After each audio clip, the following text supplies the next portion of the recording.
नाज़िन bulletin में अवां खे अहम ख़बर ॾींदा हलूं त सुध समाओ बाबति वज़ीर आज़म जी सलाहकार फिरदौस आशिक़ एवान चयो आहे त हुकूमत सिंध में गवर्नर राज जी का बि ॻाल्हि नाहे कई। फ़ारूक नसीम जो बयान टोड़े मरोड़े पेश कयो वियो। इस्लामाबाद में मीडिया सां ॻाल्हाईंदे फिरदौस आशिक़ एवान चयो त आर्टिकल 149 बाबति ॻाल्हि खे ग़लति रंग ॾिनो वियो। अपोज़िशन क़ौम खे विरहाइण जी कोशिश पई करे। सिंध खे पंहिंजे नाना जी मिल्कियत सम्झंदड़ कचरे ते सियासत करे रहिया आहिनि। नाज़िन अहम ख़बर हिकु दफ़ो ॿीहर अवां खे ॿुधाईंदा हलूं त सुध समाओ बाबति वज़ीर आज़म जी सलाहकार फिरदौस आशिक़ एवान चयो आहे त हुकूमत सिंध में गवर्नर राज जी का बि ॻाल्हि नाहे कई।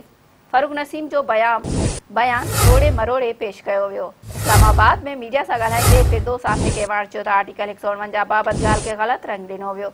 अपोज़िशन क़ौम खे विरहाइण जी कोशिश पई करे। सिंध खे पंहिंजे नाना जी मिल्कियत सम्झंदड़ कचरे ते सियासत करे रहिया आहिनि।